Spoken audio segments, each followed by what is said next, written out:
So, as is usual with the intro class, there are people here and people who will hopefully view the recording that I don't know, and I don't know what your background is, but this season I'm going to focus on the five elements, and that is, in my opinion and experience, kind of the royal road to changing your view of your health, of the world, of your life.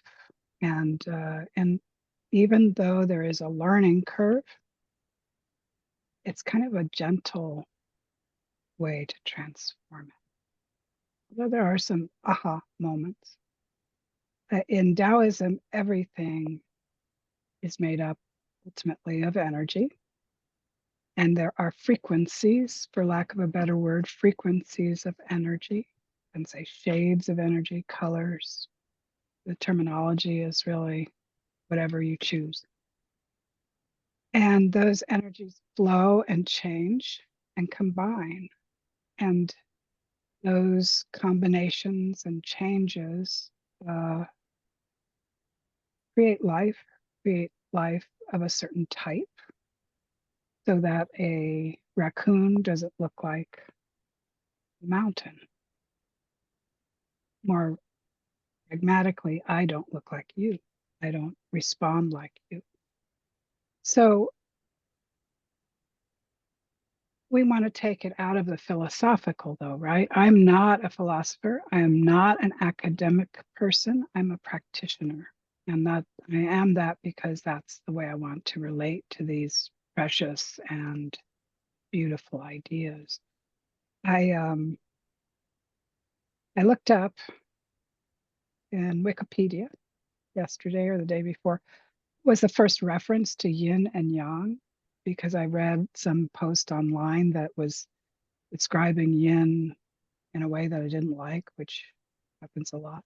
And it was 4,000 years BC. So I we can bet I didn't look up when the five elements first appeared, but it was much later.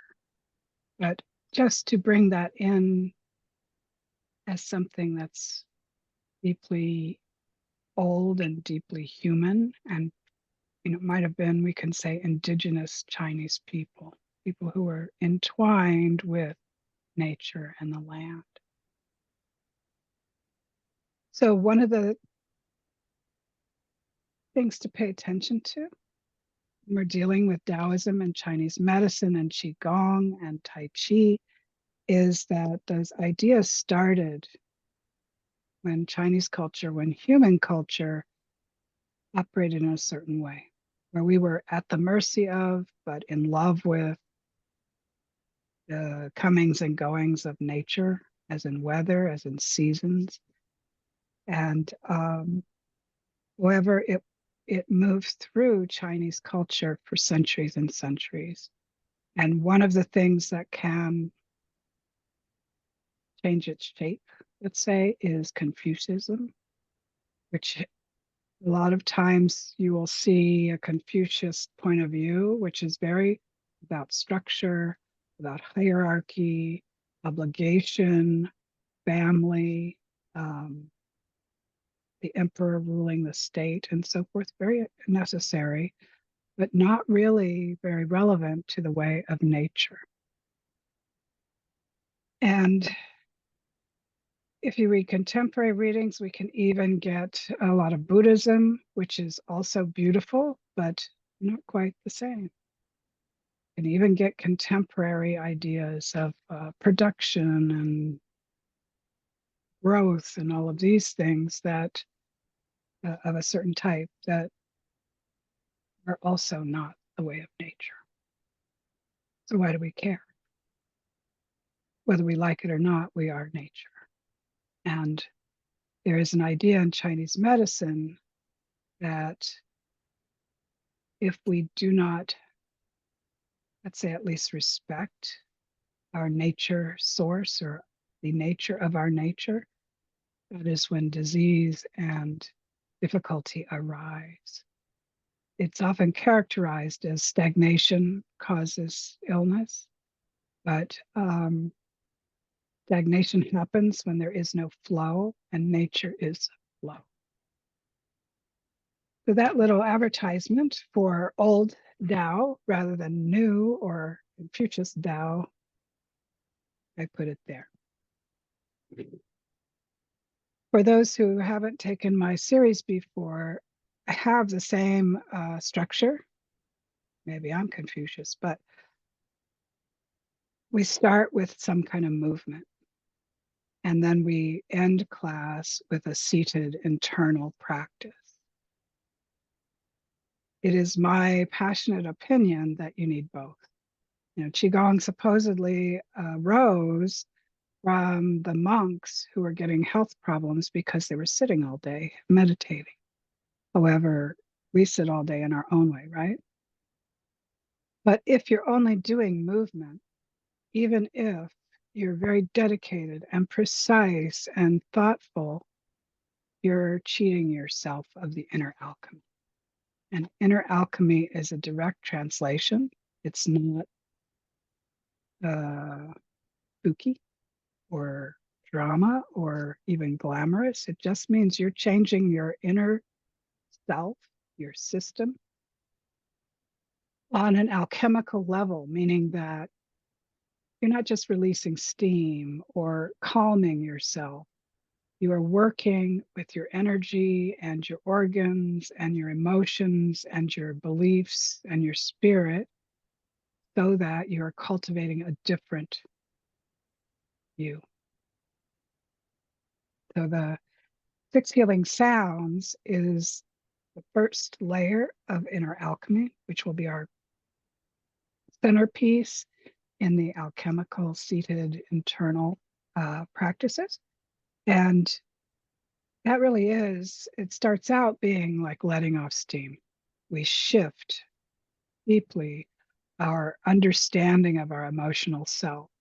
And we work with our emotions as a form or forms of energy that we can release, that we can transform. And I'll go into this as an overview in a minute. And it is transformative. You know, people who hold on to a lot of anger find, oh, I went through a whole couple days here and I forgot to be angry. Or who have trigger responses that have shaped their life, they will soften and they may even leave, disappear. There are practices after that. You lay this foundation and you can stay here. Movement, and I do not think there is one Qigong that works for everybody. I think the best way to choose a Qigong set is that you love it. That means you'll do it.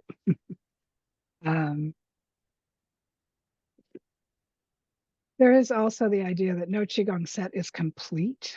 So maybe having a couple to choose from. I practice, learn, teach dozens. I'm kind of moody. I need variety. So that's my personality, maybe. But after you lay this foundation of the 6 healing sounds and the one we did last time, which was the orbit, dealing directly with the yin and yang of your energies, you can go further and cultivate deeper change, broader change. And that I'm a senior instructor of Universal Healing Tao from Montauk Chia, and his further is fusion, which brings in the same, both actually yin and yang, microcosmic orbit, and the 5 elements.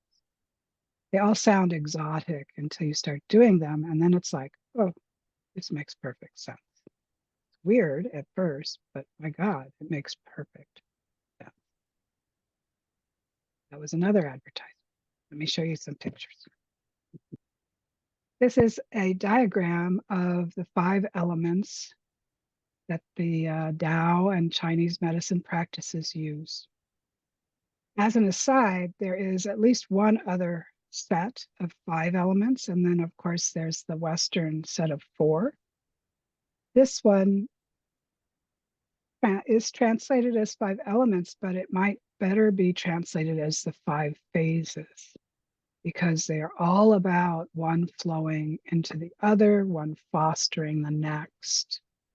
So beginning with fire here at the top, when fire burns all of its fuel, whether it's trees or chopped logs or even coal, it creates ash, and ash accumulated over the millennia, millions of years, is our earth.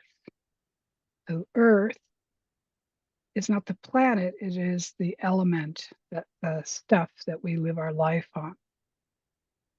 Earth goes deep, it creates pressure, it creates these big but also slow and small, strong movements. And that brings the molecules and flakes of ore together to create metal.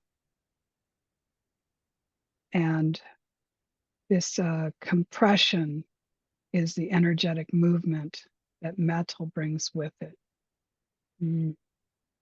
Yeah. Metal attracts water. So this is a little less intuitive. There's a couple of ways to approach it. The one I like the best is that's the most beautiful one. Metal on the earth, or of the earth, is the mountains. The mountains of the earth are the metal element of the planet. And when clouds containing water hit the mountain, they release their water. So from water to wood, easy. Plants need water. Water feeds and fuels the plant kin of the planet. And wood fuels fire. So we go round and round and round. And if you have your, I guess I'll stop this for now.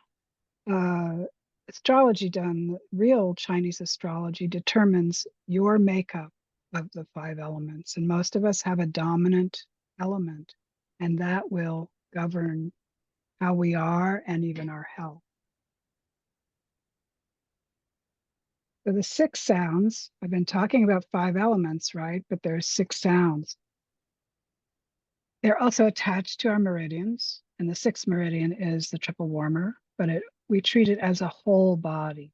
So you're zeroing in on special elements.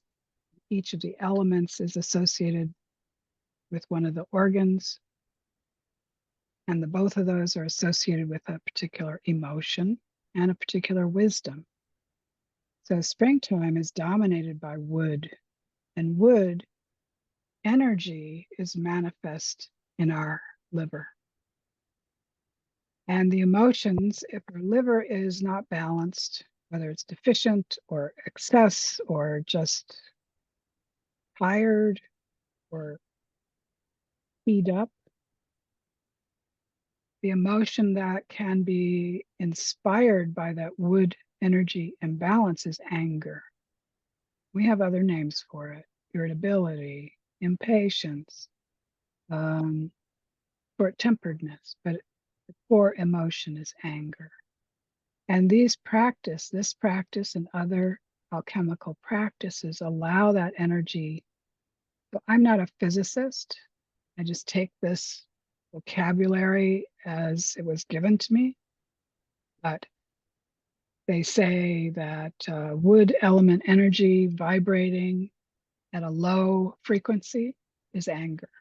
And the practices raise the frequency of that energy so that it vibrates as a wisdom wood energy. In case of wood, it's kindness. And these 5 organs are the yin organs. Each has a yang partner. We don't need to do anything with them, because if we work with our yin organ, it will bring that work to its partner. And the yin organs are more receptive. Yin is receptivity. So we're taking the easier, more efficient route. So very quickly, we generally start with metal and the lungs. The emotion is melancholy, sadness, and grief. Also, shame is sometimes associated with the lungs. Raising the frequency of that metal element energy, we come to courage. And some writings say like healthy self-esteem. Uh, it's too complicated for me. I think that's doesn't feel core. So I work with courage, which I think is so important. And in our culture, it's not appreciated because we have all of these battlefield images of courage. But, sometimes it just takes courage, especially when you're grieving, to get up out of bed and face your day. From metal, we go to water and the kidneys. The kidney emotion is fear, can also be anxiety, nervousness. And if we raise the frequency of that energy, we come to gentleness. A little counterintuitive, but later time we'll go into more depth with these dichotomies. Really a beautiful pairing. And water feeds wood. We kind of went over the wood element energy. Wood fuels fire. The fire is in the heart.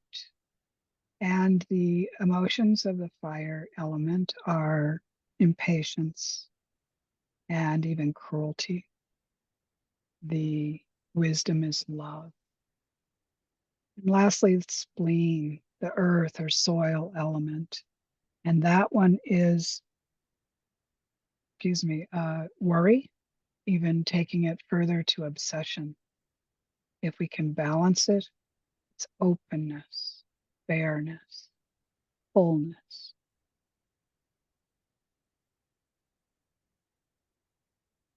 So we have a very simple movement. Can be done standing. Traditionally, it's done seated. We have a very simple visualization, which is just inhaling that color that you see associated with each of the elements, bathing the organ. And when we exhale, we make a particular sound, the vibration of that sound. Through centuries of trial and error, I guess, we've found that it resonates deeply with each of those organs. Each sound resonates with its own organ. I think that's where I want to stop today. But if there are any questions, please ask. I should say, everybody who teaches has their ways, and some are good, some are bad. I tend to confuse people, and then I make you clear. So, yes, Janhali, I don't know your first name, sorry. I use Junali, my middle name. Okay. I was just wondering if Taoism believes in any sort of external higher consciousness. They don't personify it. There's an attitude that when you put it in a human shape, you're making it smaller than it is. The Tao, you'll read a lot of writings about being one with the Tao, aligning with the Tao. And when people cultivate and not even leading a good life, it's committing yourself to aligning with the Tao and cultivating, you meld with it, you integrate with it afterward. We also have a kind of reincarnation, but it's a little different than Buddhism. But they share reincarnation isn't good. You're being sent back to try again, like being held over in the fifth grade. Yeah.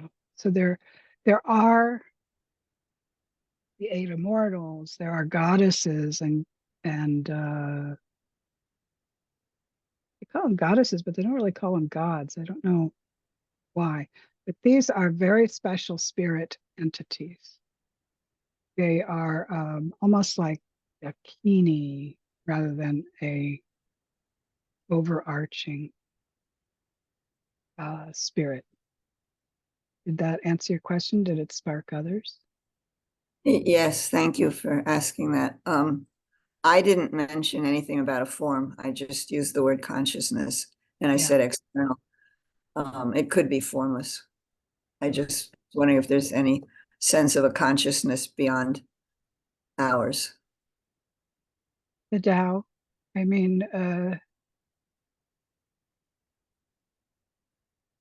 yeah, I would say that's the closest thing. I don't really think of it as a consciousness, so I guess that's why I'm having a little trouble pinning it down. Though I will say that many practitioners find their lives well supported and even find a lot of coincidental, surprising coincidences, which would imply some sort of consciousness. Yeah. Thank you. Uh-huh. Other questions? Okay.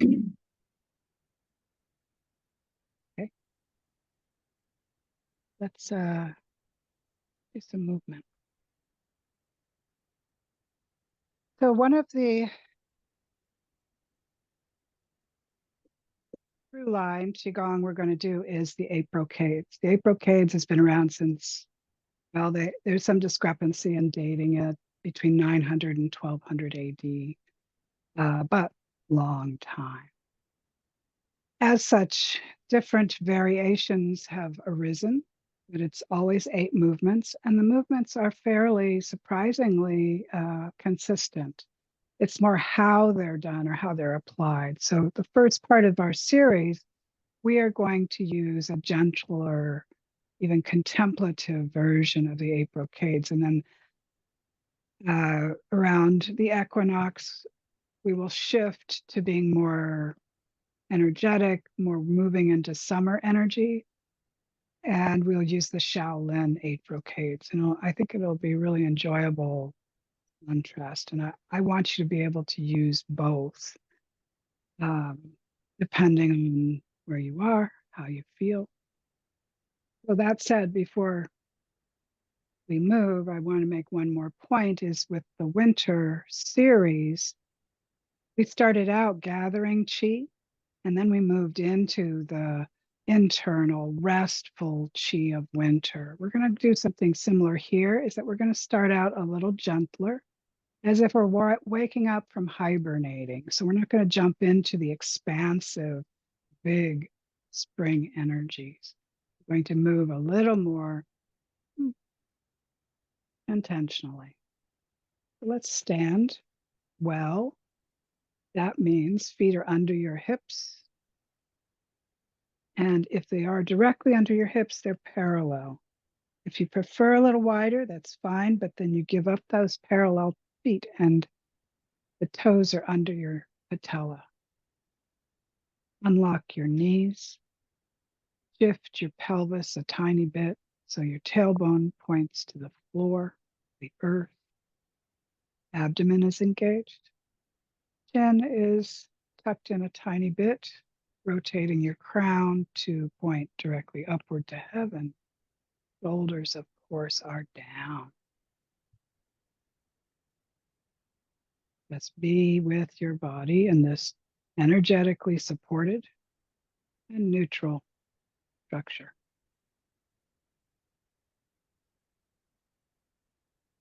Your next inhale, gather up all of the thoughts and actions and intentions you use to arrive here and now. Inhale and gather. Exhale them out your feet back to the earth. You were successful, you don't need them anymore. Do it again. Inhale and gather. Exhale out your feet back to the earth.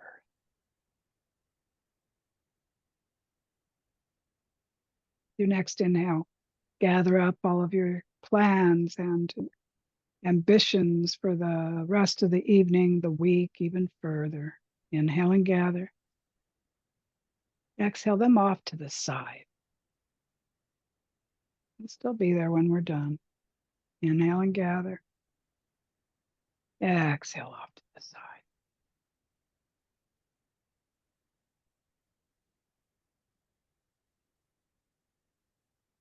So we're going to continue the 8 spinal directions from winter.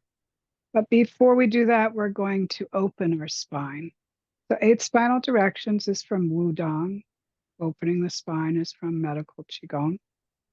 I'll always try to tell you where I've learned something. If I don't mention it, please ask. And oh, by the way, you can unmute yourself and interrupt me at any time, especially since right now I couldn't see if you politely raised your hand. And make sure your knees are unlocked. Visualize a stumpy little wall. It's actually kind of sitting right on your feet because we want it close to our shins. And we're going to slow motion dive over that wall. The visualizing of the wall keeps our spine rounded because we don't want to, in this case, hinge from our hips. So inhale, diving over. And I'm widening my feet because that feels better. And do whatever you like. And stay here. Do not hold your breath.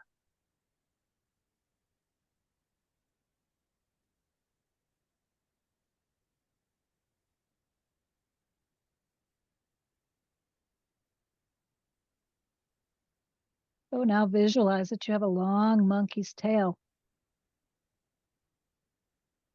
coming off of your tailbone. So it's hitting the floor maybe 4 feet behind you. Don't even think about getting up. Just think about bringing that monkey's tail closer and closer to the back of your heels.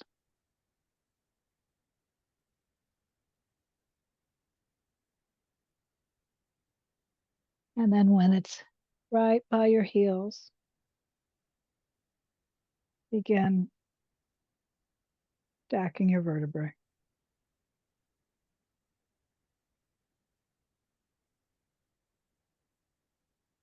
Stand for a breath. And open your wrists, your elbows, your shoulders, open your heart to heaven. Take a nice deep breath. Smooth exhale. And turn wrists back in, elbows and shoulders. Dive again.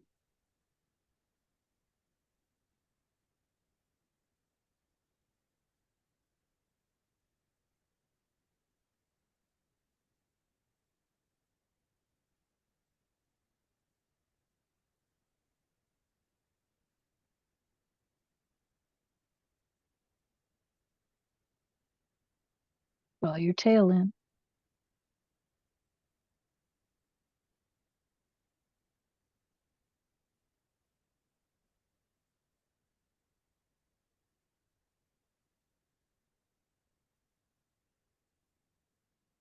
Pause.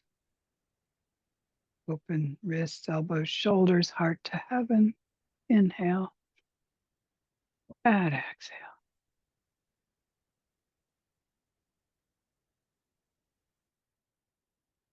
And turning them back in.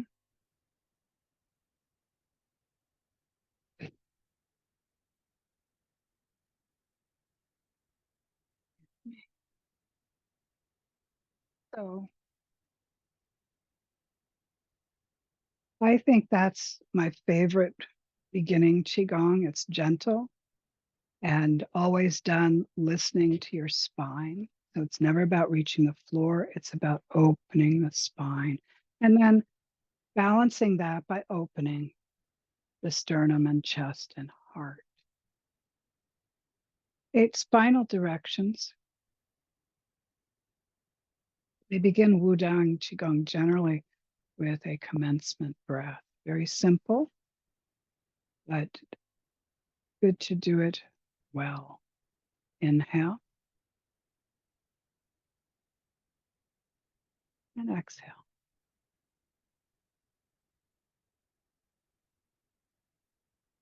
Again, inhale up. When you reach the forehead, the hands come to the face. A beautiful gesture. And then we draw hands down. So you're touching your body, because important to touch your legs, and you're going to lever down. So not rounding down, flat back down, staying. And then, what do I want to say? Bring your tailbone in and round your back. And then back vertebrae, slowly. Hands are still touching the legs, but they're not holding on like they were before. So to the belly, round to the kidneys. And this has modification. So if you have tendency to spasm or pain, back bend or opening or leaning back in this Qigong can be simply looking up. Your back is okay, then bending back. It's about moving the spine in that direction. It's not about how far you can move it. Listen to your spine. Even if you can do an amazing yoga back bend, it's not what this is about. Come back to be straight up. Left hand on the hip, right hand up. And we're going to bend to the side. We're not going to go, oh, I want to bend over that direction. We're opening our ribs. See if you can make the space between each rib a little bigger. Stabilized by the hand on the other hip. Come up and reverse. And securely on the hip before opening your ribs.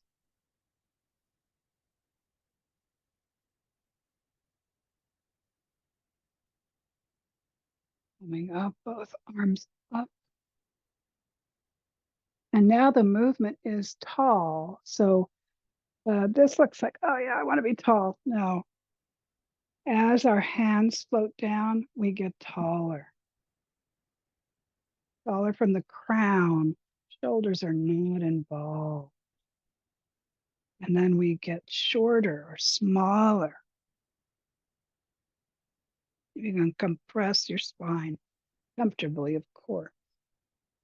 Stand back up, elbows out, and then twist. And if you can, you twist as far as you wish to go, and then you look.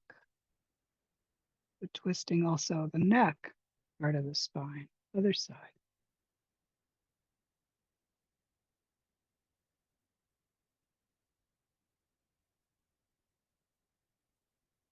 Good. And then,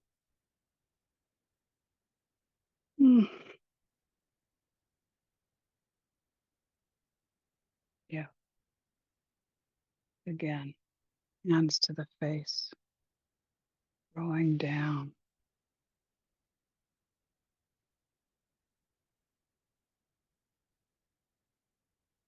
So once you're down as far as you wish to go, then shift your weight. One foot to the other, called the elephant walk or elephant walking. It should be done with the kind of lugubrious slowness that elephants who are not in a hurry use.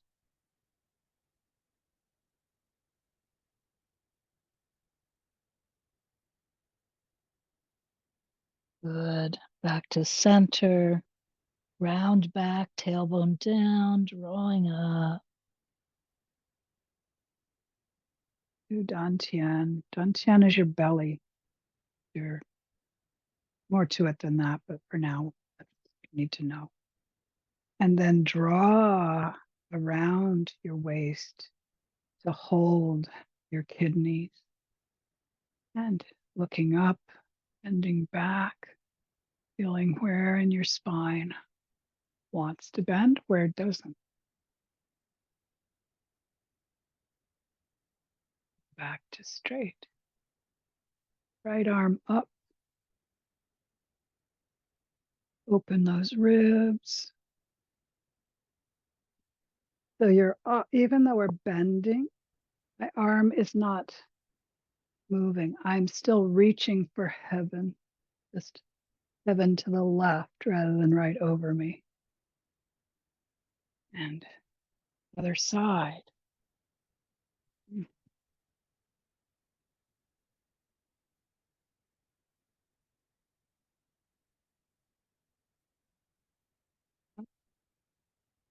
Both arms up. Exhale, get tall. Inhale, exhale, get small. Stand, elbows out. So this is one way. A modification is this way, which is larger movement and might lend more to the twist if you feel like it. If you have room, I actually don't. So inhale, exhale, look, stop looking, come back to center. Twist, look. So you release the neck, the cervical spine before you move the mid back.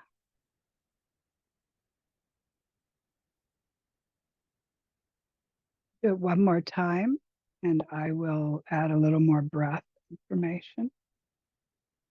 But you can always, especially in these larger movement Qigong, pay attention to the movement and allow your breath to intuitively align. But the breath always aligns with movement and Qigong. Otherwise, you're doing calisthenics, I guess.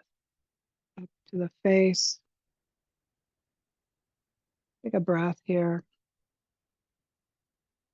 and inhale. Slow exhale as you draw down.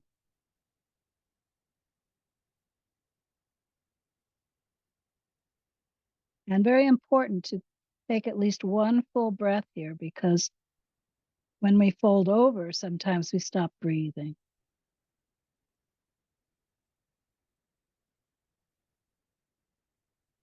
And shifting weight.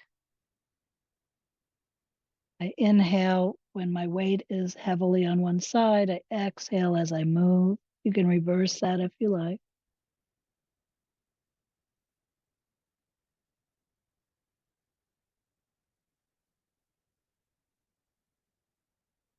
Round your spine, coming up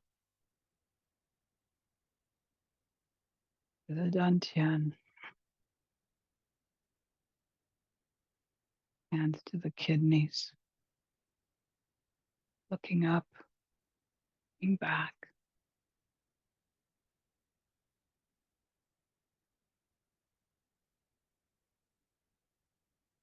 Back upright. So you can keep your hand here if you like. It's kind of more streamlined, but I feel more stable if I shift my fingers around. There is no instruction on where your fingers point, so we have a little latitude. Open your ribs. Inhale and exhale.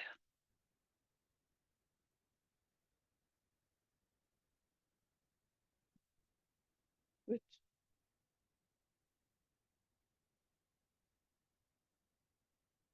Full breaths.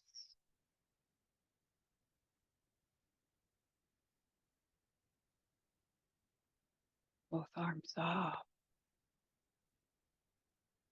Exhale, get tall.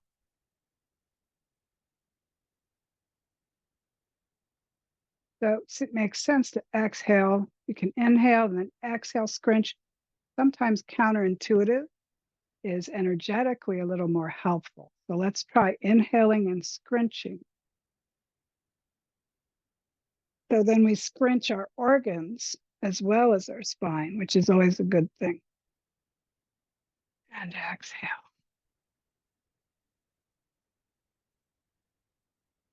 Good. Any questions about that, Qigong? Aside from some additional modifications, you know everything you need to know to practice that for the rest of your life. Now that our spine is here with us, let's go into, what am I doing for time? Okay. The 8 brocades. And stand naturally or stand well. So stand well is a posture, but in 8 brocades, we take the horse stance, we come back in, we do it again. So I'm more interested in you feeling, starting out feeling relaxed and very stable and connected to the earth.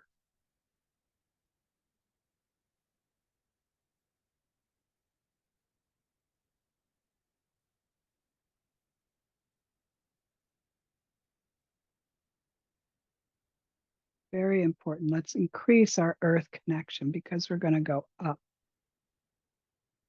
You can lift your toes and grab the floor. If you have the practice of rooting and you can do it fairly quickly, you can use your rooting. And to inhale. Let our forehead, we lace our fingers and reverse. And with our Laogong, with the palms of our hands, very energetically porous, we connect upward to heaven. Very important that you don't clench or clench around your neck, that your shoulders are down and relaxed. Your arms are not locked, but they're pretty straight. And we'll stay here for a second to give you a moment to see how that feels. So our feet connected to the earth, the palms of our hands, these four porosities in our body are some of the most open and powerful. And unlace your fingers and hands float down. Doing that a little more fluidly. Inhale. Lace, reverse, connect to heaven. And lace, exhale.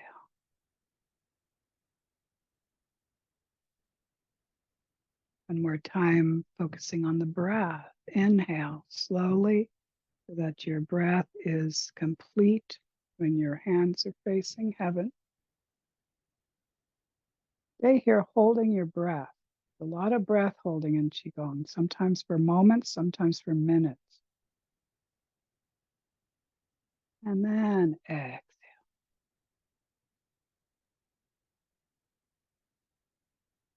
One more time on your own, bringing whatever you were able to take from it.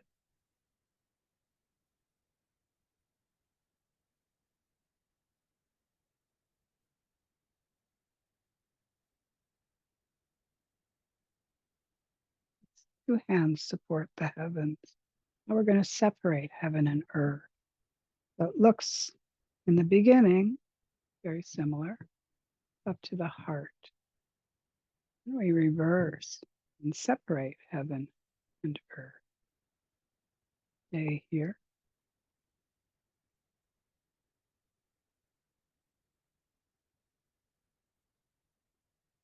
Separating opposite hands. Then we want to inhale and bring everything to our heart, our center. Exhale.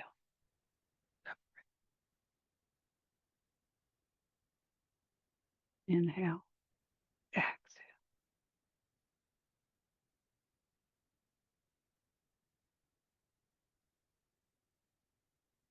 I love this one. So simple. Starting from your heart, touching, connecting to both heaven and earth.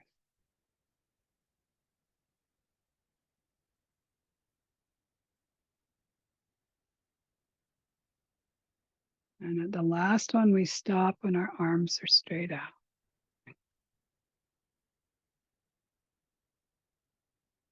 Now we move into our first horse stance. So the horse stance, this is not martial Qigong, and I don't teach or practice martial Qigong, where we would go very deep because we're all about being strong and immovable. You need to find depth that you can maintain because in the 2-3 horse stance movements, we're here for a while. Main thing is no, also in martial Qigong, they make you keep parallel feet even though you're way wide. No, we want the space between our large and our second toe centered on our patella. This is the best and safest position of the feet. And if you're leaning forward, you're too low. Come up so that you can be heaven and earth. This is very important in most Qigong. So play with that. And if it's getting a bit much while we do it, I don't know that we're going to do that many repetitions today. Don't give up. Keep your feet where they are. Stand up and lock your knees, which will give your hips and your quadriceps a little break, and then go back in. So finding your horse stance. Inhale. Begin with the right hand. The mudra in this version is a L.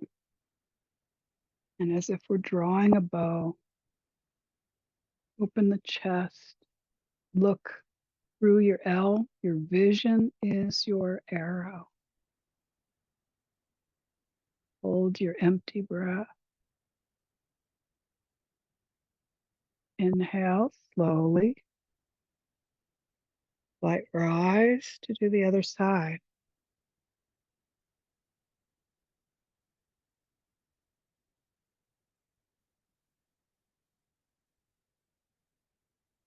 Inhale.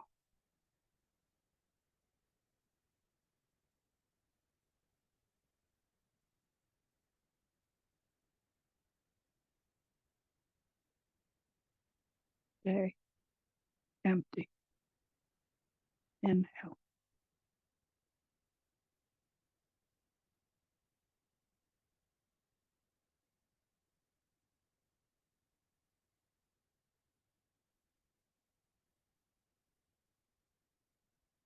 Last one. Inhale. And then toes in, heels in, maybe toes in again. Good. Stand. Modify your foot position if you feel the need. Feel that vertical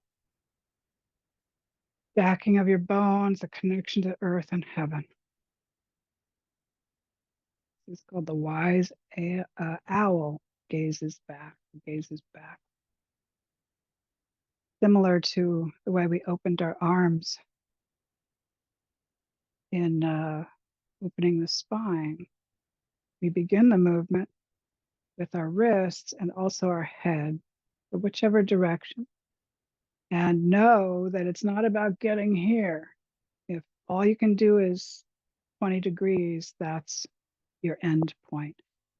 The important aspect is this movement, and the breath coordinate to begin and end at the same moment. And it will take a little trial and error, so don't become impatient. So inhale.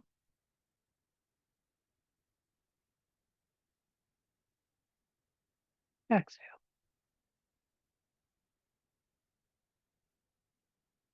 Other side.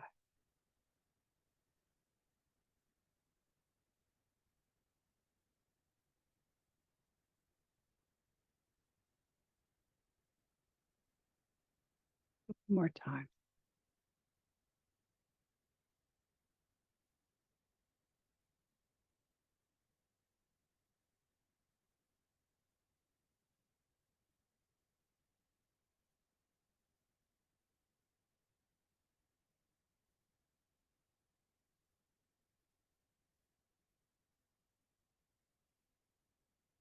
Last time each side.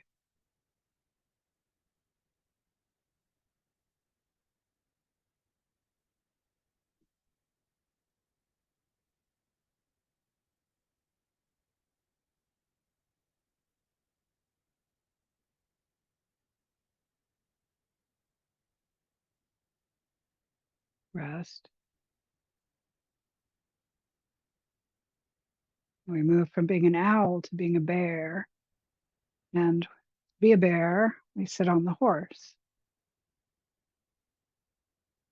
So can be the same with horse stance or a different one. Let me show you first, because there's also good for the balance, and you don't want to tip over when you're in this posture. So I start out symmetrical and I turn, and my hands never leave my legs, although they can do this sort of thing as you turn. But important to keep that structure of stability. I'm turning here and I'm bending down over one of my legs. And then I slowly and smoothly come up. Look. And you can look back if that feels okay. And then you notice my feet. So my heel has gone out to help this turning. So it stays there while I go down. As I turn, this foot returns to its original, and this one, the heel comes out and the leg straightens.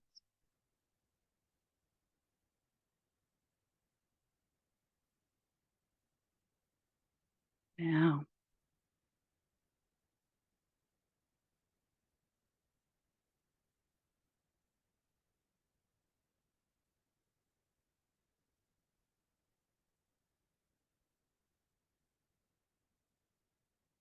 And my back leg is straight, it's locked. Feel a hamstring stretch.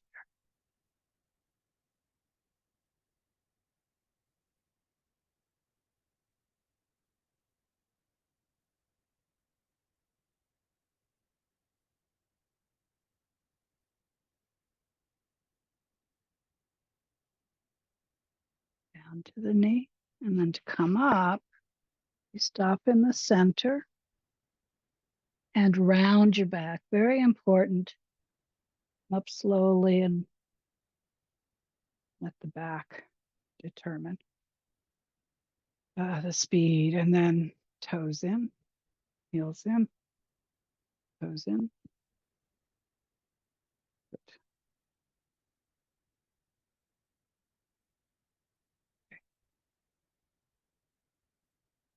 So similar to another movement in spinal direction. We come down,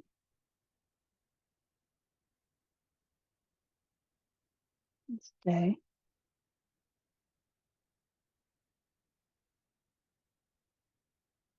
We come up the kidney meridian. So up the front inner part of our legs, where the kidneys are, kidney meridian is.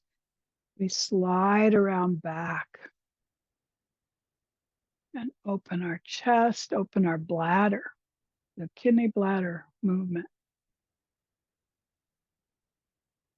And then as we go down, once we get started, as we go down the back of our legs, down the bladder meridian, over the feet, up the kidney meridian,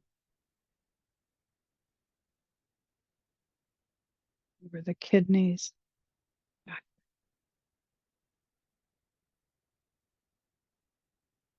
down the kidney meridians. Sorry, the bladder meridians, up the kidney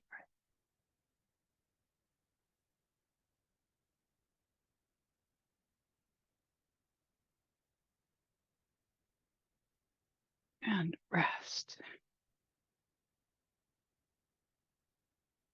So this, you have the option of how deeply you wish to think. For me, I think it's important to be grounded. So a little wideness helps that. Main thing is earth, hips, earth. And our fists, which are soft, are at our hip bone. This is called clenching the fist with angry eyes. And for me, I trained in martial arts for 20 years, so I have a relationship to this that might be different than yours. If you've never done martial arts, think of this as practice with the fire of yang, because a lot of these movements, even though they're big and deep, can be done very softly and yin like. We need that spark of fire of the heart of yang. So take a breath in, exhale, end point looks straight, nothing is locked. The fist is twisted. If you were to bang on a target, this would be the knuckle, and you want the straight line to here. And then as you bring this one back, you bring this one forward. And this is another kind of coordinating, because as you bring a fist back, it needs to relax back into its yin resting state, while this one clenches and becomes active and fiery. Not easy, I think.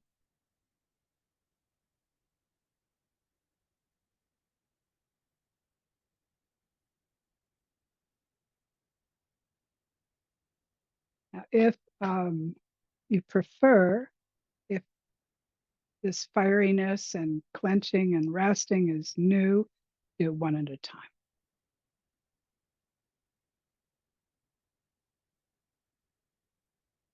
You're still clench, yang, fire, soften, yin, water.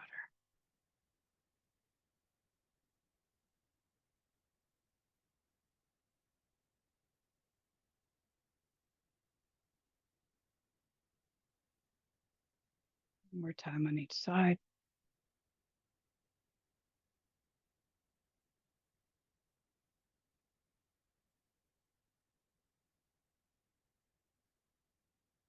And release any tension from your hands. Back in.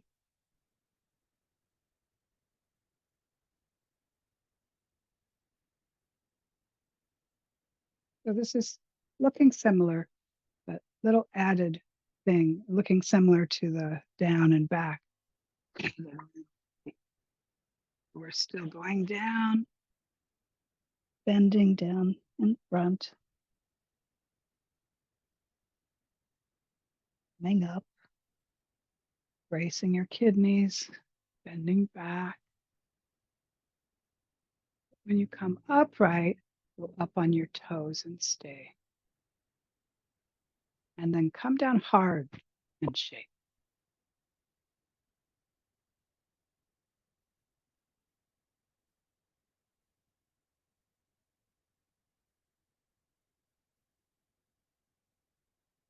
Toes, shake.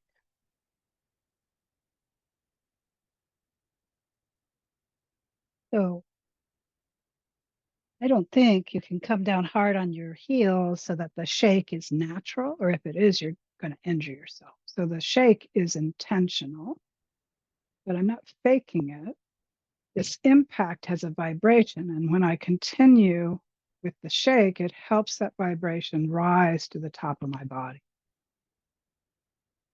through the bones.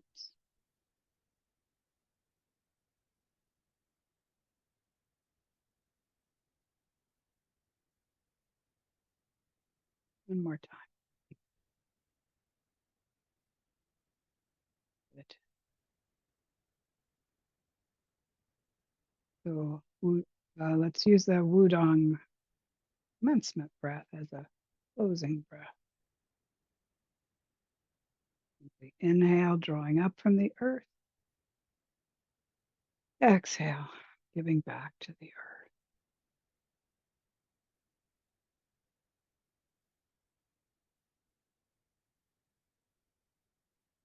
Let's sit down. So I have a choice here, as I usually do when I'm introducing 6 sounds, is to kind of compress it so that you have an experience of each sound, or do 3 of the 6 so that you can spend a little more time. And I frankly prefer the second. So let's quickly do, because it's a cycle, creative cycle, you can start anywhere. Traditionally, we start with the lungs, in my opinion, because it can feel very counterintuitive what we're doing, but we all breathe, and most of us have done some sort of intentional breath work. So we're kind of starting with the familiar before we go to less familiar. But instead, I want to do the first 3 that we're going to do quickly. And then we're going to begin a longer and, let's say, richer version with the liver, the wood element, which is the element of spring. So it'd be wood, fire, and then triple warmer. Yeah, we can do that, triple warmer. So like I mentioned, very simple movement.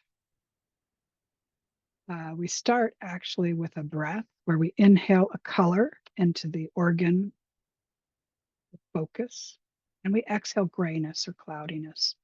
And if we just stayed there, this is very supportive for the energetic aspect of our physical organs. The body is a lot more intelligent than sometimes we think, so that this color that has been determined to resonate with each of the organs feeds it, nourishes it, gives it attention, and then exhale the grayness kind of gives the organ permission to release stagnation, staleness, old stuff it doesn't need. We do that several times. And then inhale the color and make a sound, which I will guide you with. We're going to start with, we're going to start with the soil, and that's a guttural sound. We're going to move to the lungs, and we're going to do the kidneys, and these are unfamiliar, which actually is an advantage. We don't attach narratives to them. But, and then we'll go into more depth with liver. So just as a way to kind of get our feet wet, let's start with, we'll do 1 sound for the first 3 to save time for those last 3. You want to locate the organ, right? And a spleen is actually not obvious. You find your sternum and you go 3 finger widths to the left, right at the bottom rib. Your spleen is there, it's inside your body. If I do this, here's my sternum, here are my fingers, that's my left side. This is where my spleen is. You can inhale and exhale and really push. It should feel quite uncomfortable. If you do that here in your intestines, it shouldn't feel uncomfortable, just like, ow, she's poking me. But the spleen kind of responds a little more intensely. So that helps you to find it. But don't worry, we're not doing acupuncture here. Inhale, the color is yellow into that whole area. I like to place my hands over the area using powerful palms as well. So close your eyes, go inside, and use your inner vision just to be in that area. Inhale, a really pleasing shade of yellow, pleasing to you. And exhale, grayness and cloudiness. Couple 3 breaths, just nourishing your spleen energetically with that color. Clearing, cleansing it with that exhale of gray.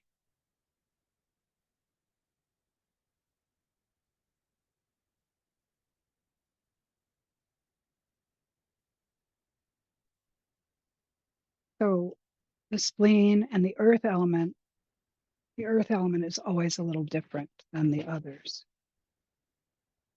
which reasons for that can go into another time. The spleen, we inhale and bring our fingers over the spleen like this. Inhale. And when we're about here, we start making the spleen sound. So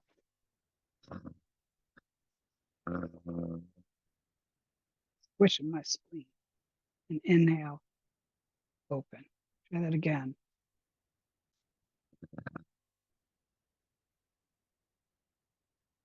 No. Good. So I'm not going into the emotions or the wisdoms. We're getting the mechanics of these first three. When the earth compresses ore, it makes metal. And that brings us to the element of the metal, and the lungs manifest the metal element. Color is white. Inhale into your whole lungs, both of them white light. Exhale, grayness. Several times.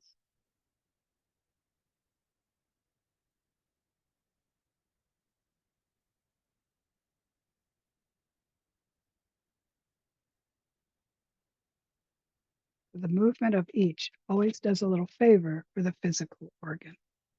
We compressed and opened the spleen. Now we're going to give the lungs more space. Inhale, your hands travel up. They reverse, and the elbows are out. We want to open the rib cage. Sound is.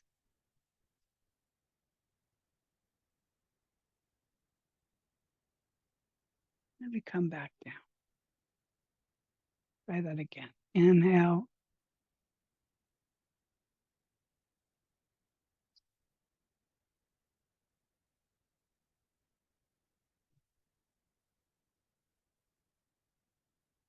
And down. The last of the short intros is for the kidneys. Kidneys are the water element.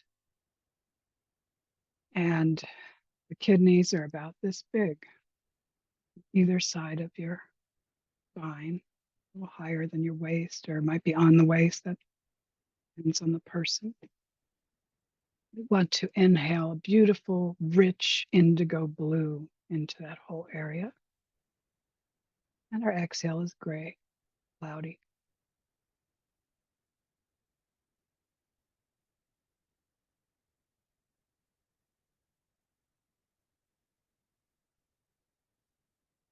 And so we can give the kidneys a little more room.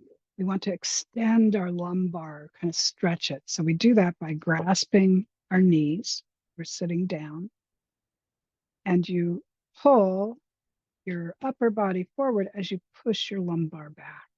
Really, we don't care about the upper spine, but we want to open that lumbar, open that area of the kidneys. The sound is.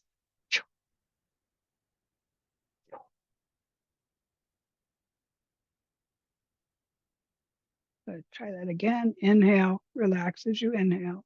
Indigo blue.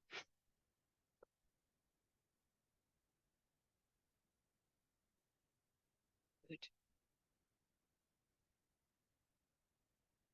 So you see that movement, time spent breathing, visualizing color, grayness, and making this sound is the basic structure. Do I have any questions about that before we kind of go a little deeper?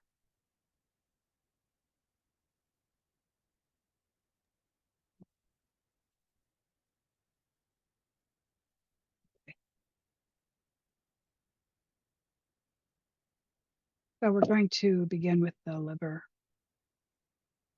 And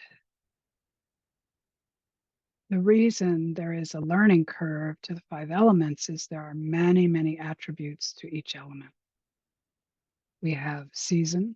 So season of the wood element is spring.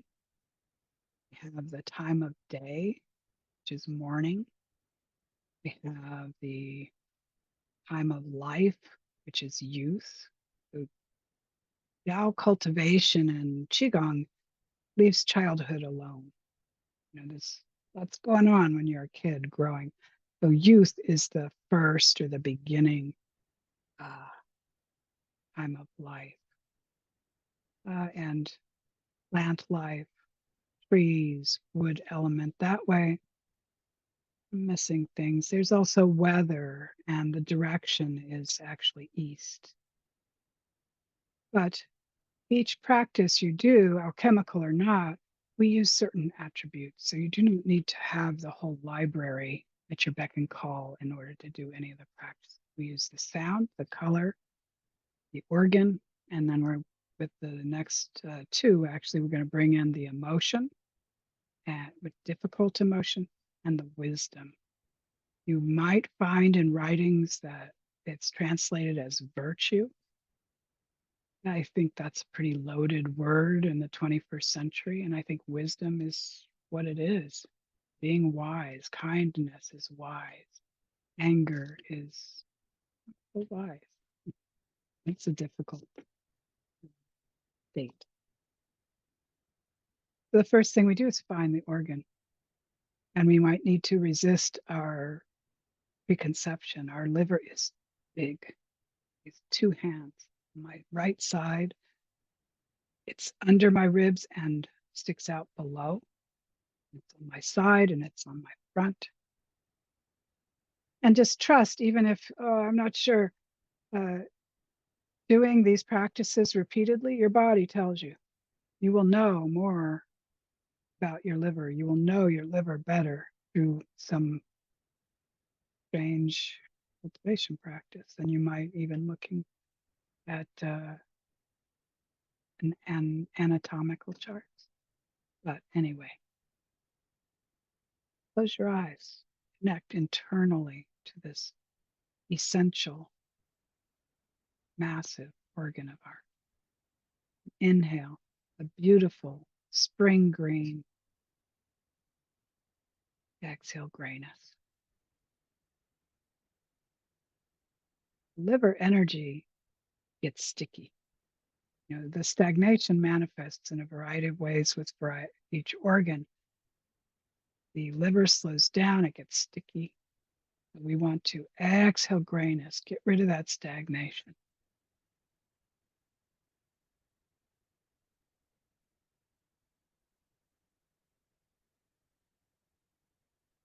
And know that the energetic movement of wood is expanding in all directions. The image of how the flowers and buds on trees just pop and burst open in the spring, that kind of energy.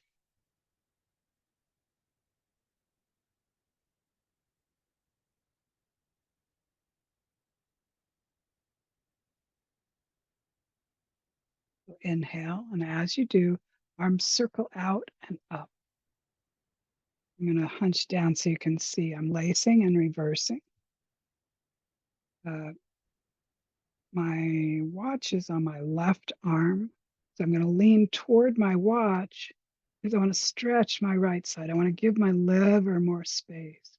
The sound is sh.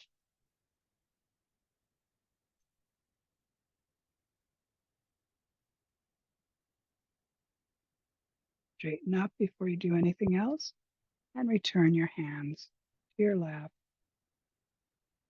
Stay connected with your liver. And now that we have the color and the breath fresh in our mind, continue that breath always uh, throughout the time with each organ. That is stable and ongoing. Inhale green, exhale gray. And while you do that, open yourself and sit with some of your anger. You don't have to justify it, to judge yourself for having it. You don't have to rename it.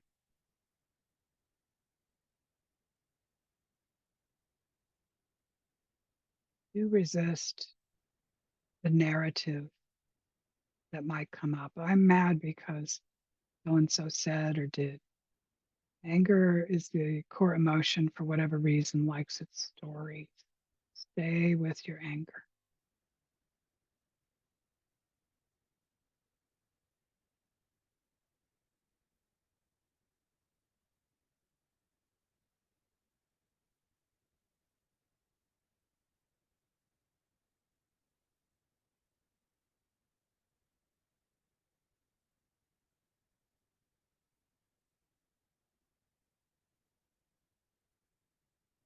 Let's give voice to that anger.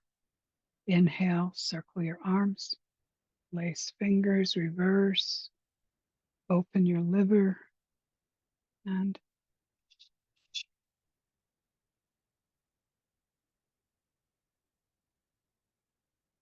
straighten and return.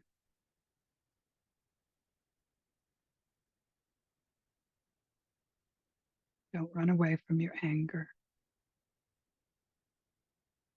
Let's make space to sit with our kindness, the wisdom of wood element energy.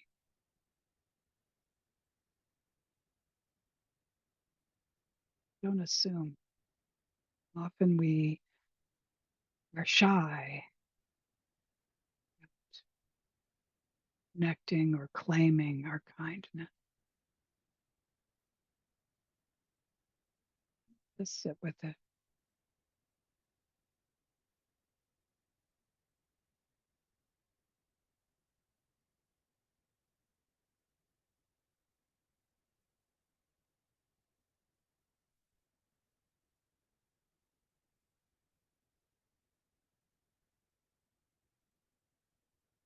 Inhale that green and invite any of your anger that's ready to transform into kindness with the sound.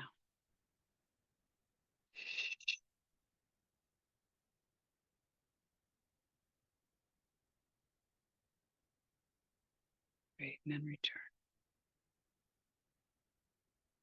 Stay with your liver. And appreciation and gratitude. Not like our heart or lungs, which we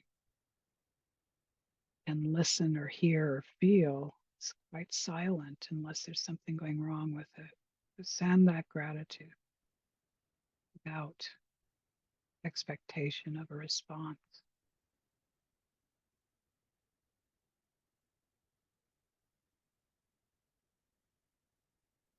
And gently shift your attention over to your heart. Smile into your heart. Inhale beautiful red into your heart, but let's avoid the hot red, like a rose or terracotta, anything that's a little calmer but still rich and beautiful.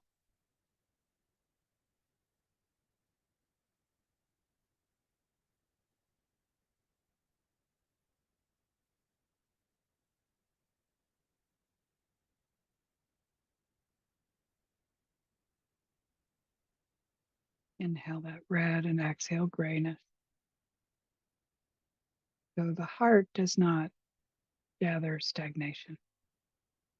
That wonderful rhythm of clenching and releasing prevents that, but it does gather, they call it pathological heat. It's overheated. But as we exhale grayness, exhale much heat, any excess. And this movement is the same as the liver. So let's inhale, circling our arms up, lace and reverse. This time we lean to the right, we open the left side of our body for our heart. Sound is ha.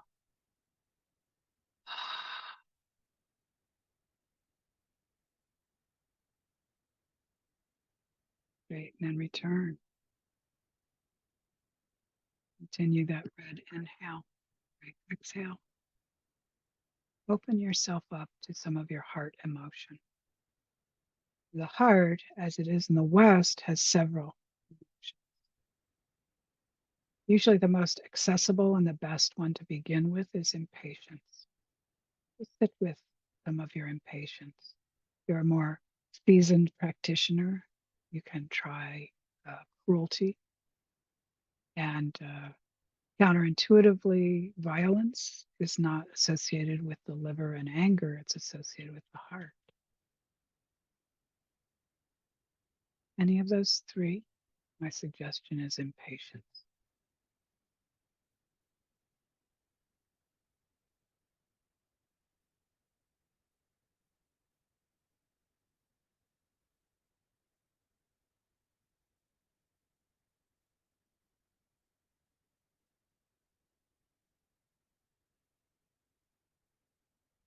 Your eyes flutter open.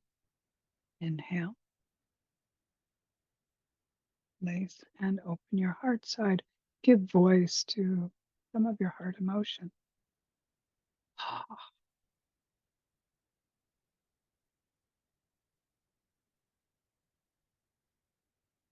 Wait and then return.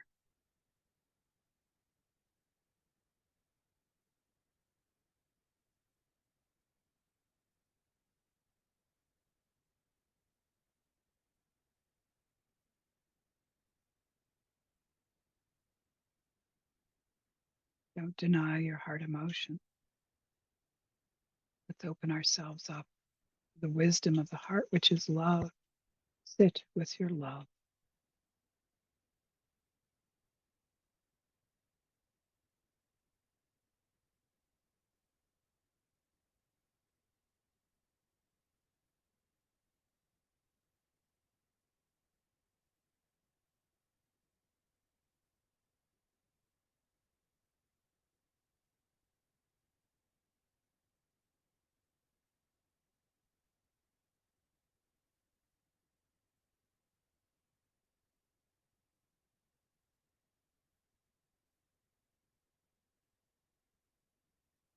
Your eyes, inhale that red. Invite any of your heart emotion that's ready to transform into love.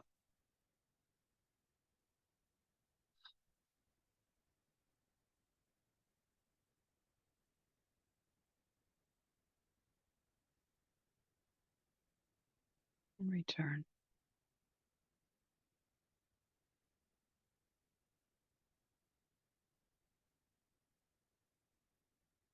Stay with your heart. Send gratitude.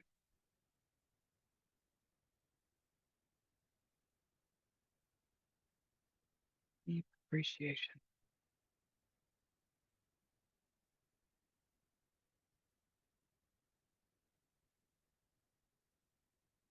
Let your heart return to its rhythm. Take a moment to see all five of those organs beautifully, brightly colored in the color that resonates with them. So see your bright red heart, rich red heart, your bright green liver, your deep indigo kidneys, your white lungs, and your yellow spleen flowing.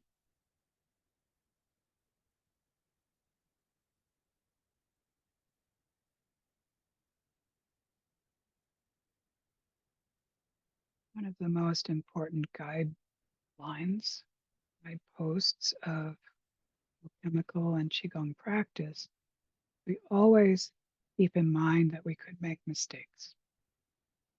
We practice like a beginner and we don't assume much. One of the things that can happen in this practice is we release emotional energy or chi and it doesn't know where to go. So we close with the triple warmer meridian practice, which is about sending anything that isn't where it needs to be or wants to be down to the earth. There are no attributes, there's no color. The full body inhale, and the hands float up above the crown, and the sound is he, so he down to the earth.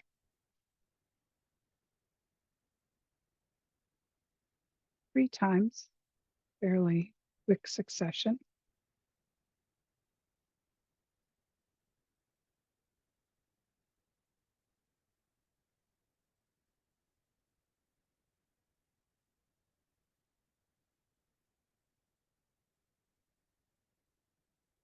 And if we had all the time in the world, we would just sit in observation and meditation, the same amount of time we spent active, even though this is internal, it's a yang activity, we would sit in yin space and allow the digestion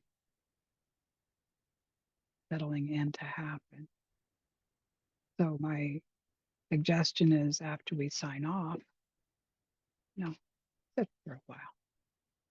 Let's close our yang practice by inhaling and bringing down heaven. So connecting upward with the sun's energy, the sun's light, drawing it down, gifting it to the earth. Our vertical posture enables us to provide this service. The moon's light. And lastly, the star's light.